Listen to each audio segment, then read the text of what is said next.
నిజమైన భక్తి యొక్క శక్తి ఎలా ఉంటుందో అలాగే గురుకృప లేని ఏ విద్య రాణించదు.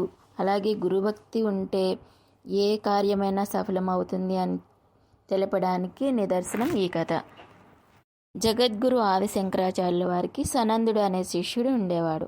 ఆ సనందుడు చాలా గురుభక్తి కలవాడు, విద్యపై ఆసక్తి కలవాడు. తన ఏకాగ్రతతో వినయ విధేయతలతో కొద్ది కాలంలోనే విద్యలన్నీ కూడా నేర్చుకుని శంకర భగవత్పాదులకు ప్రియ శిష్యుడైనాడు. ఏ కారణంగా సనందుడు గురువుగారికి ఇంత ప్రియమైనవాడు అని మిగిలిన శిష్యులందరూ చర్చించుకుంటున్నారు. అది విన్న శంకర భగవత్పాదులు వారికి సనందుని అపారమైన గురుభక్తిని ఏ విధంగా ఉందో చూపించాలని నిశ్చయించుకున్నారు. ఒకసారి ఆదిశంకరులు తమ శిష్య సమేతంగా గంగా తీరానికి వెళ్ళినప్పుడు అవతలి ఒడ్డున ఉన్న సనందని చూసి, నాయనా సనంద, శీఘ్రంగా ఇటురా అని పిలిచారు. గురు ఆజ్ఞ తప్ప ఇంకేమీ తెలియని సనందుడు వెంటనే కళ్ళు మూసుకుని అనన్యమైన భక్తితో యువతలి ఒడ్డుకు నీటి మీద నడిచి వచ్చాడు. అప్పుడు సనందుడు నీటిలో మునిగిపోకుండా అతని పాదాల కింద పద్మాలను మొలిపించింది గంగాభవాని.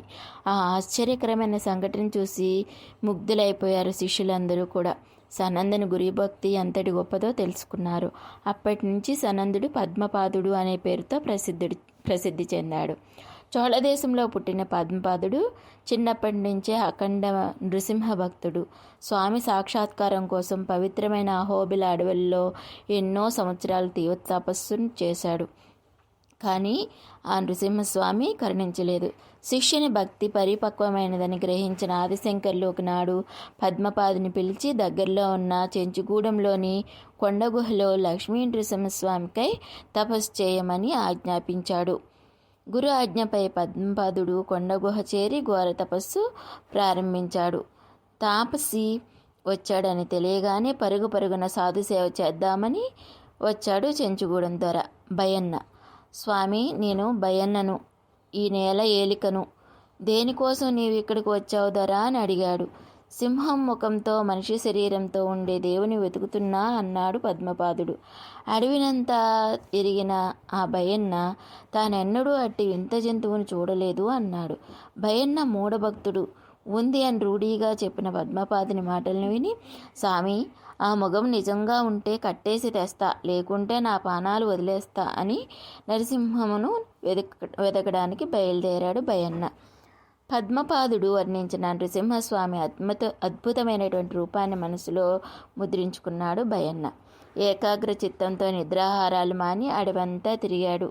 ఎంత శ్రమించినా అణువణువు పరీక్షగా చూసినా స్వామి ఎక్కడా కనపడలేదు. నీవు కనిపించని ప్రాణం ఎందులకు అని బయ్యన్న ప్రాణత్యాగం చేయబోయాడు. బయ్యన్న నిస్వార్థ నిష్కల్మష మూఢభక్తికి మెచ్చిన నృసింహుడు ప్రత్యక్షమయ్యాడు. వెంటనే స్వామిని తీగలతో కట్టేసి పాదపద్మని ముందర నిలబెట్టాడు బయ్యన్న. కళ్ళ ముందరే బయ్యన్నకు కనబడుతున్న నృసింహుడు పాదపద్మను కనబడలేదు. స్వామి, ఏమిటి నేను చేసిన పాపం, నాకు మాత్రం నువ్వు కనిపించట్లేదు అని పద్మపాదుడు చాలా ఆక్రోశించాడు. నాయన పద్మపాద, 1,000,000 సంవత్సరములు నా రూపాన్ని ధ్యానం చేసిన అలవడను ఏకాగ్రత భక్తి ఈ బయ్యన్న ఒక్క రోజులో సాధించాడు. ఈ సత్పురుషుని సాంగత్యం వల్లనే నీకు నా మాటలు వినబడుతున్నాయి. నీవు విచారించకు.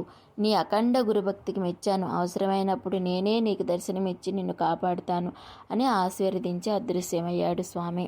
విన్నారు కదా, ఏకాగ్రత ఉన్నటువంటి బయ్యన్నకు భక్తిని మెచ్చి నృసింహస్వామి సాక్షాత్కరించడం ఇందులో తెలుసుకున్నాం. మా వీడియో మీకు నచ్చినట్లయితే లైక్ చేయండి, షేర్ చేయండి. మా ఛానల్ని తప్పకుండా సబ్స్క్రైబ్ చేసుకోండి.